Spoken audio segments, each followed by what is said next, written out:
Good morning. News and hair oil సమర్పిస్తున్న business breakfast షోకి స్వాగతం. ఏషియన్ మార్కెట్స్లో కొంత మిక్స్డ్ ట్రెండ్ కనిపిస్తోంది. ఈ ట్యూస్డే మార్నింగ్ SGX నిఫ్టీ 10,333 13 పాయింట్ల నష్టాన్ని సూచిస్తోంది. సో ఒక స్లైట్లీ వీక్ ఓపెనింగ్ కోసం మార్కెట్స్ సిద్ధమవుతున్నాయి. 2 రోజుల FOMC మీటింగ్ ఇవాళ ప్రారంభమవుతుంది. సో ఫెడ్ మీటింగ్లో రేట్ హైక్ని అందరూ అంచనా వేస్తున్నారు. వడ్డీ రేట్లు పెరుగుతాయి అమెరికాలో అన్న అంచనా అందరిలోనూ ఉంది. అయితే ఎటువంటి కామెంటరీ ఫెడ్ నుంచి వెలువడుతుంది రేపు సాయంత్రానికి అన్న అంశాన్ని గ్లోబల్ మార్కెట్స్ ఆసక్తిగా గమనిస్తూ ఉన్నాయి. మరోవైపు క్రూడ్ ప్రైసెస్ 2.5 year హైస్ దగ్గర క్లోజ్ అయ్యాయి.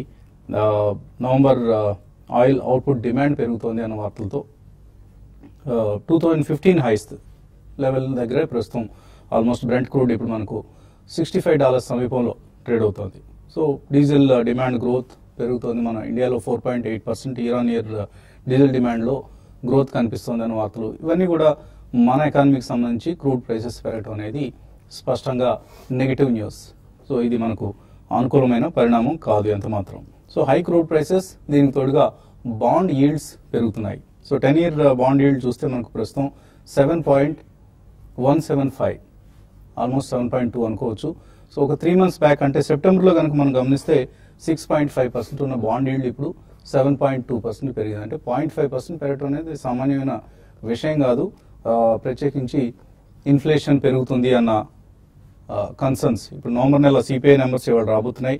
RBI అంచనా 4% అయితే ఇప్పుడు CPI ఇన్ఫ్లేషన్ ఇప్పుడు 4.5% ఉండొచ్చు అని, consumer price index based inflation అన్నమాట ఇది. సో ఇది 4.5% కనుక ఉంటే ఇది అనుకున్న దానికంటే 0.5% ఎక్స్ట్రా వస్తుంది. ఎందుకు? ప్రధాన కారణం onions and tomatoes. Onions price last night నేను సూపర్ మార్కెట్కి వెళ్ళినప్పుడు గమనించాను. 66 రూపాయల దగ్గర ఉల్లిపాయలు కొనాల్సిన పరిస్థితుంది. సో అందుకని కన్స్యూమర్ ప్రైస్ ఇండెక్స్ ఇన్ఫ్లేషన్ పెరుగుతోంది. CPI 4.5% ఉండొచ్చు నవంబర్ నెలలో. ఇది ఈ నెల కూడా బహుశా అదే సూచిక దగ్గర కనిపిస్తోంది. డిసెంబర్ CPI కూడా బహుశా 4.5% ఉండొచ్చు. ఈ నేపథ్యంలో మేబీ నెక్స్ట్ పాలసీ మీటింగ్లో ఏదైనా రేట్ హైక్స్ లాంటివి ఉంటాయా చెప్పలేం.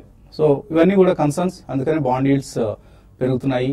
ఎందుకు బాండ్ ఈల్డ్స్ గురించి ఇంతగా మాట్లాడుకున్నాం అంటే ఇవాళ దీని ఆధారంగా NBFC stocks and bank stocks, ప్రత్యేకించి PSU బ్యాంక్ స్టాక్స్ వీక్గా ట్రేడ్ అయ్యే అవకాశం ఉంది. కారణం ఏంటి అంటే బాండ్ ఈల్డ్స్ పెరగటం అంటే ఇంట్రెస్ట్ రేట్స్ పెరిగే అవకాశం ఉంది. అంటే ఇప్పుడు బ్యాంక్స్ దగ్గర ఏదైతే బాండ్ పేపర్స్ ఉంటాయో వాటి వాల్యూ తగ్గుతుంది అనమాట. సో ఇప్పుడున్నది 6% దగ్గర ఫర్ ఇన్స్టాన్స్ ఉంటే రేపు 6.5 అయింది అనుకోండి, ఆ పేపర్కి కంటే ఇది ఈల్డ్ ఇంట్రెస్ట్ రేట్ తక్కువగా వస్తుందనే ఉద్దేశంతో వీటికి సంబంధించిన ప్రైసెస్ పడిపోతాయి. దాంతో ట్రెజరీ ఇన్కమ్ అనేది తగ్గుతుంది. ఇవన్నీ కన్సిక్వెన్సెస్ అనమాట. సో అందువల్ల NBFC stocks and bank stocks ఇవాళ వీక్గా ట్రేడ్ అవుతాయి. మేబీ మనం ఒక సెక్టర్ రొటేషన్ అనేది చూస్తున్నాం. నిన్న వరుసగా 3 రోజు మార్కెట్స్ దూసుకువెళ్ళాయి. నిఫ్టీ 10,300 పైన క్లోజ్ కావడం చూసాం. మిడ్ క్యాప్స్ వేగం ఎక్కడ చెప్పనవసరం లేదు. చాలా స్టాక్స్ 52-week హైస్ని, ఆల్ టైమ్ హైస్ని టచ్ చేస్తున్నాయి.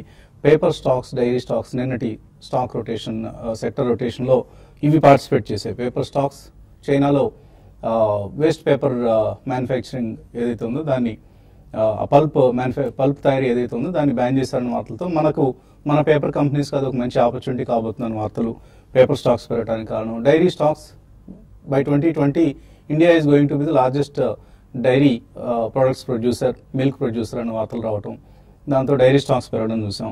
అలాగే Tata group stocks, Tata chemicals, Tata communications, Tata global beverages, Tata coffee, ఇలాంటి స్టాక్స్ అన్ని బాగా భారీగా పెరగటం, ఇవన్నీ మనం నిన్న మిడ్ క్యాప్స్ పరంగా చూసిన హైలైట్స్. అయితే బ్యాంక్ నిఫ్టీ మాత్రం నిన్ననే ఈ హై బాండ్ ఈల్డ్స్ అంశాన్ని డిస్కౌంట్ చేసి నిన్న బ్యాంక్ నిఫ్టీ అండర్ పెర్ఫార్మ్ చేసింది. ఇవాళ కూడా bank Nifty might underperform in all probability. And కొన్ని స్టాక్స్ ఆఫ్ కోర్స్ కన్సిస్టెంట్గా పెరుగుతున్న స్టాక్స్, ఇండెక్స్ స్టాక్స్ ప్రత్యేకించి గమనిస్తే మనం Maruti Suzuki is one company which is going at greater velocity. 2017లో మనం ఇప్పుడు దాకా చూస్తే 78% రిటర్న్ ఇచ్చిన ఒక ఇండెక్స్ స్టాక్. ఇదేదో ఊరికే వచ్చిన ర్యాలీ కాదు. ఆఫ్ కోర్స్ కంపెనీ ఇప్పుడు now 6th most valued company in India. And company వెహికల్స్కి న్యూ మోడల్స్కి ప్రత్యేకించి 4 to 12 weeks వెయిటింగ్ లిస్ట్ ఉంది. So that shows that. And మనం ఏప్రిల్ టు నవంబర్ కనుక ఫిగర్స్ చూస్తే మార్కెట్ షేర్లోనే 46.7% ఉన్న మార్కెట్ షేర్ ఇప్పుడు 50% అయింది. సో కంటిన్యూస్గా న్యూ మోడల్స్ ఇంట్రడ్యూస్ చేయడం, ప్రైసింగ్ కాంపిటేటివ్గా డిసైడ్ చేయడం, ఇవన్నీ ప్రధాన కారణాలుగా చెప్పుకోవచ్చు. మారుతి స్టాక్ మనం ఎప్పుడు అనుకుంటాం నిఫ్టీ 10,000 అయిపోయింది, ఇక మారుతి సుజుకి షేర్ ప్రైస్ ఎప్పుడు 10,000 అవుతుంది అని. రకరకాల వార్తలు ఉన్నాయి. పిఎన్బి 5,000 crores QIP రష్ కొనసాగుతుంది. పిఎన్బి కూడా రైజ్ చేస్తుంది. అలాగే నాట్కో ఫార్మా QIP ఇష్యూ వస్తుంది. బోర్డు నిన్న అప్రూవ్ చేసింది Natco pharma.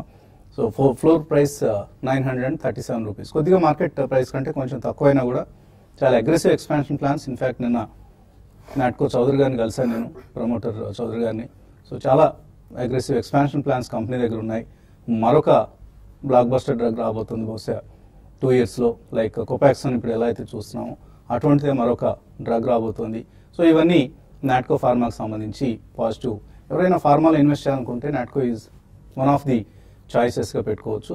But have a 2 years view, not just for ఏదో ఇవాళ కొని ఒక నెలలోనో వారంలోనో అమ్మేసుకుందాం అనే ఉద్దేశంతో కాకుండా if you are a 2 years investor, definitely pharma స్పేస్లో Natco looks very attractive.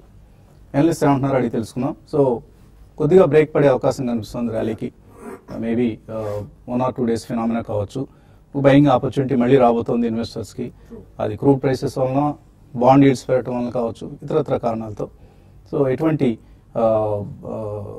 Advise ఇస్తారు ఈ సమయంలో మీరు? యా, బేసికలీ ఒక సెక్టరల్ చర్నింగ్ అంటే మీరు ఇందాక మెన్షన్ చేసినట్టు dairy products companies as well as paper అండి. ఈ కెమికల్స్ గతంలో మనం చైనాలో పొల్యూషన్ ప్రాబ్లమ్స్ ఉన్నానే it's moving to India, the chemical industry అని అనుకున్నాం. Today it is again happening with the paper industry. So maybe one after the other ఈ pollution problems worldwide తలెత్తుతున్నాయి కాబట్టి I think some of the industries will definitely move. ఎందుకంటే second supplier for the world can be India, which is going to fill the gap of China అనేది ఒక strong వాదన వినిపిస్తుంది. Apart from that నిన్న majorly Parag milk products startup with Taj hotels అండి. మీరు అన్నట్టు 2020కి not only the largest dairy products producer, it's also going to get completely branded stuff. గతంలో మనకి కొద్దో గొప్ప మనకి బ్రాండెడ్ స్టఫ్ ఉన్నది. Majority was in the unbranded or unorganised sector. It's completely moving over to a branded sector. So ఇలా ఏదో ఒకటి కొత్త సెక్టర్ తప్పకుండా వస్తుంది. ఇది సెంటిమెంట్ పరంగా it's also a booster to several other sectors which have not participated in. So all in all చిన్న correction అయితే రావచ్చు, ఎందుకంటే ఆల్మోస్ట్ ఇంకొక 100 points ప్లస్ అయితే మనం we're almost reaching the previous highs అని చెప్పొచ్చు ఇండెక్స్ పరంగా. But all in all I think mid and small cap and micro cap stocks మాత్రం they are doing phenomenally well. నిన్న కూడా మనం చూసాం, especially staffing companies and hiring companies, ఇవన్నీ they are on a dream run. So ఇలా మనకి one after the other sectors వస్తున్నాయి కాబట్టి investors should be a bit cautious at this stage. Maybe next week దాకా, unless we get the election results out of Gujarat. Completely అప్పటిదాకా ఇంతకాలం wait చేశారు, ఇప్పటిదాకా అసలు పార్టిసిపేట్ చేయని వాళ్ళు they can wait for another week and start investing అండి. Though ఒకవేళ ప్రైజెస్ కొద్దిగా అప్వర్డ్ మూవ్ తీసుకున్నా కానీ కంఫర్ట్ జోన్ ఎక్కువ ఉంటుంది కాబట్టి. But all in all I think this is a market to participate. And చాలా మంది ఇప్పుడు ఎఫ్ఎంసీజీ స్టాక్స్ మళ్ళీ రీరేటింగ్ వస్తే, దో ట్రెడిషనల్లీ ఈ స్టాక్స్ హై పిఈ రేషియోలో ఉంటాయి because of the scarcity problem number 1, because of the pricing power. Consumption theme will come back strongly in the rural sector అనుకుంటున్నారు కాబట్టి on declines one should definitely add quality India based FMCG companies అనే చెప్తాను. So ఎటువంటి intraday trading ideas ఇవ్వబోతున్నారు? Nifty futures గత వారం నుంచి 10,040 పైన ఒక అప్సైడ్ ర్యాలీ అనేది మనం ప్రెడిక్ట్ చేసినాక సమ్వేర్ అబౌట్ 10,310 10,310 పైన వరకు నిఫ్టీ సస్టైన్ అవ్వగలిగింది.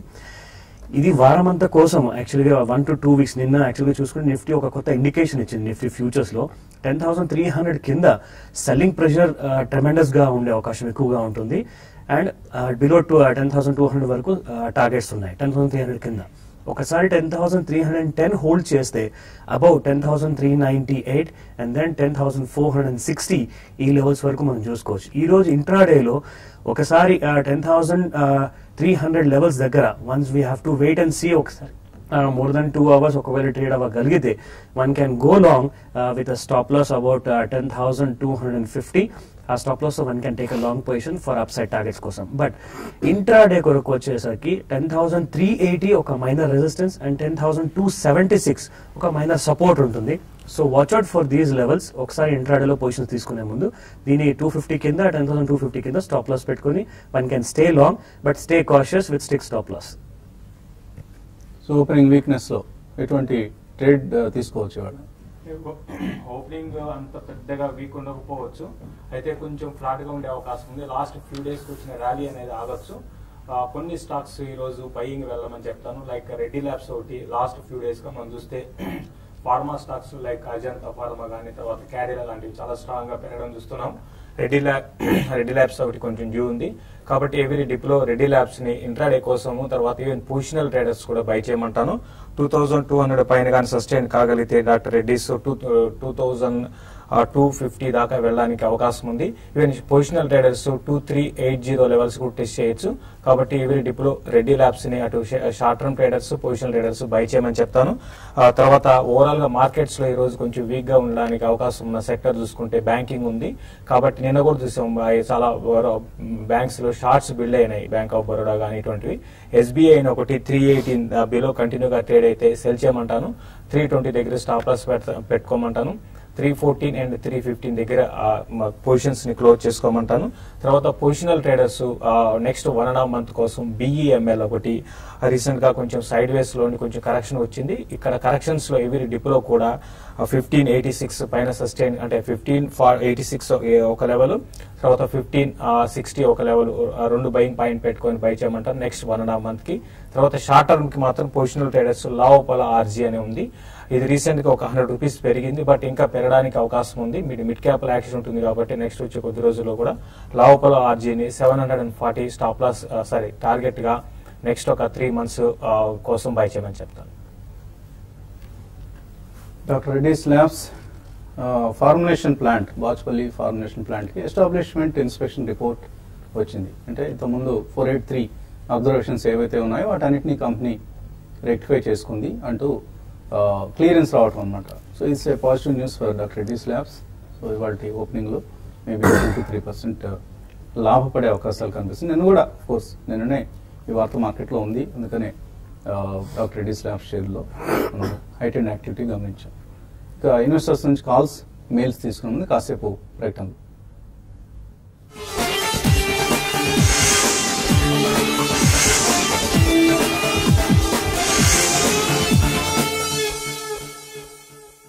మొదటిసారి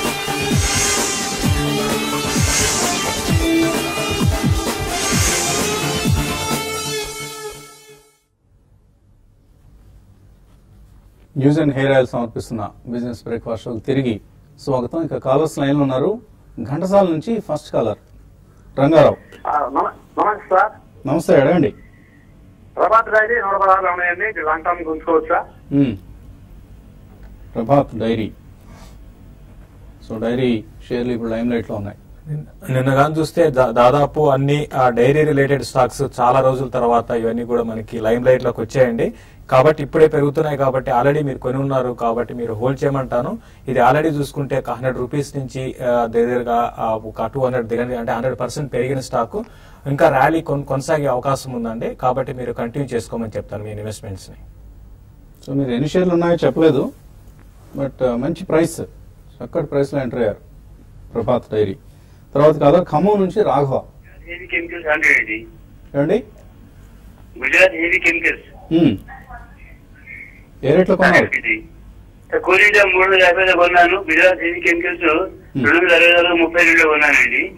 అమ్ముకోవాలా ఉంచుకోవాలండి? జిహెచ్సిఎల్ 220లో కొన్నారు ఆయన. ఇప్పుడు మంచి రేట్ ఉంది, 303 రూపాయలు ప్రాఫిట్ లో ఉన్నారు. నిన్న కూడా 4% పెరిగింది. ఈ ర్యాలీ సస్టైన్ అవుతుందా? In fact month on month charts లో చూసుకుంటే ఈ స్క్రిప్ ఒక మంచి బ్రేక్అవుట్ లో ఉందండి. ఇది ఒక 52 వీక్ హైస్ దగ్గరలో ట్రేడ్ అవుతుంది. అబౌట్ 320 ఒక రెసిస్టెన్స్ క్రాస్ అయిన తర్వాత అప్ సైడ్ లో కనీసం ఒక 20% in the next quarter to 6 months మధ్యలో ఉంటుంది. సో ప్రస్తుతానికి ఈ స్టాక్ ని హోల్డ్ చేయండి with stop loss of about 275. So September 23 200 రూపాయలు ఉంది, ఇవాళ 300 అయింది. జిహెచ్సిఎల్ లాస్ట్ 3 months లో రోబస్ట్ గా పెరిగిన one of the few stocks చెప్పుకోవచ్చు. తర్వాత కాలర్ రాము. హలో సార్, మరి రుచి 2000 షేర్స్ ఉన్నాయి సార్. ₹22 లో. Okay. ఏదో వార్తలు వస్తున్నాయి, రకరకాలుగా ఉంది. మీరు హోల్డ్ చేస్తుంటారా లేకపోతే అమ్మేసి వేయబడుతుంటారు? హోల్డ్ చేయండి. దీనిలో కొద్దిగా అప్పుడప్పుడు బ్యాడ్ న్యూస్ వచ్చింది, 1-2 గుడ్ న్యూస్ కూడా ఉంది. కాకపోతే ఆ గుడ్ న్యూస్ సంబంధించిన మెటీరియల్ డెవలప్మెంట్ ఇంకా జరగాల్సి ఉంది. హోల్డ్ చేయండి, ప్రస్తుతానికి హోల్డ్ చేయండి. ఓకే. తర్వాత GV Rao. Hello hello sir, good morning. Morning అండి, అడగండి జీవి రావు. సార్ మీ యాక్చువల్గా విశ్లేషణ చాలా బాగుంటుందండి ఫస్ట్ లో. Thank కానీ you. కొంచెం మీరు మా కాలర్స్ కూడా కొంచెం టైం ఇస్తే బాగుంటుంది.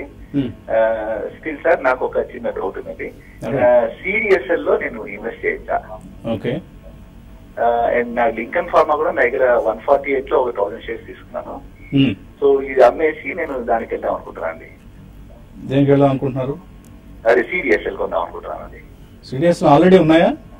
లేదండి, నేను ఇప్పుడు ఎంటర్ అవుదాం అనుకుంటున్నాను. ఇప్పుడు ఎంటర్ అవుదాం అనుకుంటున్నారు. లింకన్ ఫార్మా ఎందుకు విడిచిపెడదాం అనుకుంటున్నారు? పెరగడం లేదండి. అంటే ఒక 148 లో తీసుకున్నాను, కొంచెం ఆల్మోస్ట్ ఒక 50% వచ్చింది కదా, తీసేద్దాం అనుకుంటున్నాను. సో ఇందులో ప్రాఫిట్ బుక్ చేసుకొని సిడిఎస్ లో వెళ్ళొచ్చా? అవునండి. యా, అంటే మీ క్వాంటిటీ ఎక్కువ ఉంటే I think you should book around 50% quantity లింకన్ ఫార్ములా అమ్మి you can buy some CDSL అండి. But CDSL is a concept stock. So actually మనకి లాస్ట్ 1 year లో తీసుకుంటే total demat accounts explosive rates లో పెరిగాయి. And not only demat accounts in stock markets, వాళ్ళు ఇతరత్ర కంప్లీట్లీ డిజిటైజేషన్ ఆఫ్ సర్టిఫికేట్స్ కోవలో వెళ్తున్నారు. But it's a long term stock, it's a good stock. So కొద్దిగా ప్రాఫిట్ బుక్ చేసి అందులోకి వెళ్ళండి. బట్ అటువంటి వాటిలో అట్లీస్ట్ ఒక 2-3-5 years వ్యూ ఉంటే మాత్రం సిడిఎస్ఎల్ లాంటి స్టాక్స్ లో మంచి రిటర్న్స్ వచ్చే అవకాశం ఉంది. And you made good money in Lincoln. So కొద్దిగా ఒక 50% క్వాంటిటీ ఎక్కువ ఉంటే మాత్రం డెఫినెట్లీ 50% స్టాక్ లో ప్రాఫిట్ బుక్ చేసి సిడిఎస్ఎల్ కొనుక్కోండి. తర్వాత రామ్మూర్తి లైన్ ఉన్నారు. హలో సార్ నమస్కారం అండి, నేను రామూర్తి అండి. నమస్తే, అడగండి రామ్మూర్తి. సార్ ఐడిఎఫ్సి బ్యాంక్ కొన్నాం సార్. 2-3 షేర్లు కొన్నాం సార్, ₹60. ఇప్పుడు ₹54 ఉంది. అది ఏం చేయాలండి? IDFC bank. ఇప్పుడు ఐడిఎఫ్సి బ్యాంక్ మనం రిపీటెడ్ గా మనం ప్రోగ్రామ్ చూస్తుంటే రిపీటెడ్ చెప్తున్నాం అండి. ఐడిఎఫ్సి కానీ ఐడిఎఫ్సి బ్యాంక్ కానీ పెద్దగా పెరగకపోవచ్చు, కాబట్టి మీ పొజిషన్స్ ని ఈవెన్ ఇన్వెస్ట్మెంట్ కైనా కూడా తీసేయడం బెటర్ అండి. ఎందుకంటే మనకి ఒకవైపు ఆపర్చునిటీస్ చాలా ఉన్నాయి, చాలా స్టాక్స్ కూడా మంచి బ్రహ్మాండమైన అప్ ట్రెండ్ లో ఉన్నాయి. కాబట్టి అటువంటి వాటిలో ఇన్వెస్ట్ చేసుకోమంటాను. ఇప్పుడైనా సరే ఐడిఎఫ్సి బ్యాంక్ లో మీరు అటు పడదు పెరగదు, కాబట్టి మీరు ర్యాలీస్ లో బయటపడడానికి ప్రయత్నం చేయండి. తర్వాత కాలర్ లైన్ లో ఉన్నారు, గుప్తా వైజాగ్ నుంచి. నమస్తే సార్. నమస్తే అండి. రిక్వెస్ట్, ఇప్పుడు రీసెంట్ గా financial resolution and deposit insurance ఉంది కదండి, దాని గురించి ఒకసారి డిస్కస్, అంటే మీరు ఫైనాన్స్ డీల్ చేస్తారు కాబట్టి దాని గురించి ఒకసారి క్లారిఫికేషన్స్, చాలా మందికి డౌట్లు ఉన్నాయి. డిపాజిట్స్ గట్రా ఏదవుతాయి అని చెప్పి ఒక డిస్కషన్ పెట్టడం కానీ ఒక ఈవెంట్ పెడితే బాగుంటుందని చెప్పి. నెక్స్ట్ షేర్స్ గురించి అంటే లక్ష్మీ శ్రీనివాస్ ఈ మూమెంట్ లో తీసుకోవచ్చు సార్. జనక్స్ ల్యాబ్, బ్లూ స్టార్ అవి ఉంచుకోవచ్చా అని చెప్పి. జనక్స్ ల్యాబ్ పర్చేస్ చేస్తే ఈ టైంలో జేనస్ ల్యాబ్స్, బ్లూ స్టార్, జనక్స్ ల్యాబ్, బ్లూ డాట్ ఎగ్జిట్ అయిపోవచ్చా, అది ఉంచుకోవచ్చా? రైట్. బ్లూ డాట్ ఏ రేట్ లో కొన్నారు మీరు? బ్లూ డాట్ 45 లో కొన్నాను సార్. నాది అంటే 4500. అక్కడే ఉంది కదా, ఎందుకు అప్పుడే హడావుడిగా బయటకు వచ్చేది? అంటే స్థానాలు బట్టి ఉంటే ఆ తర్వాత ఈ రేట్ వచ్చింది. అది ఇంకేమైనా ఒకసారి ప్రమేశ పరిగెత్తే దూరం నుంచి పడిపోయినట్టు ఉంటుందా, లేదంటే ఉంచుకోవచ్చా? ఓకే అండి. బ్లూ డాట్ హోల్డ్ చేయొచ్చా? బ్లూ డాట్ లో యాక్చువల్గా 4300 పైన ఒక మంచి బ్రేక్అవుట్ స్టార్ట్ అయింది సార్. ప్రస్తుతానికైతే నేనైతే ఉండమని చెప్తాను. దీంట్లో టార్గెట్స్ ఉన్నాయండి. Upside about 4625 and then 4680 first 2 targets ఉన్నాయి. ఇన్ ద నెక్స్ట్ 1 quarter లో ఒక మంచి బ్రేక్అవుట్ స్ట్రాంగ్ గా మూవ్మెంట్ ఉంది ప్రస్తుతానికి. ఇందులో హోల్డ్ చేయండి. బట్ మీ దగ్గర ఎక్కువ క్వాంటిటీ ఉంటే మాత్రం మీరు కాస్త పొజిషన్ స్ట్రిమ్ చేసుకొని, లక్ష్మీ మెషిన్ వర్క్స్ కూడా మీరు అడిగారు. ఇన్ఫాక్ట్ 5700 పైన అది 6200 టార్గెట్స్ ఉన్నాయి. సో యూ కెన్ ఇన్ఫాక్ట్ మీరు కాస్త పొజిషన్స్ అక్కడ షిఫ్ట్ చేసుకోవచ్చు. బట్ బ్లూ డాట్ లో మాత్రం మొత్తం ఎగ్జిట్ అవ్వకుండా కొద్ది పొజిషన్స్ మాత్రం మెయింటైన్ చేయండి. ఇంకొకటి ఏదో జెనెక్స్ ల్యాబ్స్ అనేది ఏదో అడిగారు మీరు. Genus Lab. It's not a worth investing stock అనిపిస్తుంది. Going by their results record, Genex Laboratories. So avoid this company అండి. తర్వాత భారత్ రాజా కాలర్ లైన్ ఉన్నారు. Hello Bharat, okay, call cut అయింది. ఈలోగా మరికొన్ని మెయిల్స్ చూద్దాం. వైఎస్ రావు అడుగుతున్నారు, క్యామ్లిన్ ఫైన్ సైన్సెస్ ఇది మల్టీ బ్యాగర్ అయ్యే అవకాశాలు కనిపిస్తున్నాయా? అలాగే ప్రాజ్ ఇండస్ట్రీస్ లాంగ్ టర్మ్ కోసం ఎలా ఉంటుంది? క్యామ్లిన్ ఫైనాన్స్ మనం లాస్ట్ కొన్ని రోజులు రికమెండ్ చేసిన స్టాక్ అండి. మల్టీ బ్యాగర్ ఏమో కానీ ఇక్కడ నుంచి పెరగడానికి అవకాశాలు ఎక్కువ ఉన్నాయి. ఎందుకంటే ఈ స్టాక్ లాస్ట్ ఒక 1 year సైడ్ వేస్ లో ఉంది, పార్టిసిపేషన్ లేదు. 2 కంపెనీస్ ని అక్వైర్ చేసుకోవడం కారణంగా ఏంటంటే కొంచెం డెట్ బర్డన్ ఎక్కువైంది. బట్ ఇప్పటి నుంచి ఏంటంటే మళ్ళీ పర్ఫార్మ్ చేయడం మన క్వార్టర్ నుంచి ఇంప్రూవ్మెంట్ అయింది. కాబట్టి నా ఉద్దేశం ప్రకారం బాగా పెరగడానికి అవకాశం ఉంది, కానీ మల్టీ బ్యాగర్ అవుతుంది అని చెప్పలేము. ఆల్రెడీ 30% లాస్ట్ 2 months లో పెరిగింది. కాబట్టి ఒక మంచి ఇన్వెస్ట్మెంట్ కోసం ఈ స్టాక్ ని ఎవరీ డిప్లో బై చేయొచ్చు. బాగా తగ్గినప్పుడు తీసుకోండి, ఇక్కడ నుంచి ఒక 10% తగ్గాలి కనీసం, అక్కడే కొనుక్కోండి. అంతేగాని ఎగుబడి పరిగెత్తి కొనాల్సిన స్టాక్ కాదు ఇది. తర్వాత మెయిల్ శ్రీరామ్ ప్రసాద్ అడుగుతున్నారు, ఎస్బీఐ ఉన్నాయట 270లో, హోల్డ్ చేయొచ్చా, అమ్మేసుకోవచ్చా? డెఫినెట్లీ హోల్డ్ చేయండి sir. In fact public sector banks లో top most number 1 bank definitely SBI ఉంది. దీనికి ఒక స్ట్రాంగ్ అప్వర్డ్ టార్గెట్స్ ఉన్నాయి. ఒక్కసారి 339 రేంజెస్ క్రాస్ అయితే డైరెక్ట్లీ మీరు 400+ లెవెల్స్ చూడొచ్చు. బట్ మినిమం ఒక 1 year కైండ్ ఆఫ్ హొరైజన్ తో ఉండండి. ఇది ఒక index stock, one of the blue chips కాబట్టి డెఫినెట్ గా పోర్ట్ఫోలియోలో ఉండాల్సిన కంపెనీ. ఉంచుకోండి ఈ కంపెనీని, అండ్ ఇందులో హెవీ పొజిషన్స్ కాకుండా రీజనబుల్ గా ఇన్వెస్టర్ గా ఉండండి. రత్నారెడ్డి అడుగుతున్నారు, Aries Agro, Khaitan fertilizers and chemicals ఈ 2 కొనుక్కోవచ్చా లాంగ్ టర్మ్ కోసం? Aries recent times it has done phenomenally well only, especially last 6 months lo almost close to double in stock adi. One micronutrients chestarandi. It's one of the exclusive companies which deals in micronutrients agri space lo. అందుకని wait for a cool down అండి, over a longer period of time it may do well. ఎందుకంటే micronutrients లో others are also there, like Rallis India కానివ్వండి, Kaveri seeds, వీళ్ళందరూ ఉన్నాయి. It's a very small portion of the business. వీళ్ళు completely they are dependent on micronutrients in the soil. It's a good company, but wait for a small correction and then buy in 2 price points. Okay, 10 to 15% correction కావచ్చు, అక్కడ ఒక 1 or 2 price points లో కొనుక్కోండి. So ఇంకా చాలా mails ఉన్నాయి, సమయం మించిపోయింది కాబట్టి వీటన్నిటిని మనం యూట్యూబ్ ప్రసారాలు కలుస్తున్నప్పుడు తీసుకుందాం. మరికొద్ది క్షణాల్లో యూట్యూబ్ TV5 మనీ ఈ ప్రసారాలను కలుసుకుందాం. Keep watching TV5.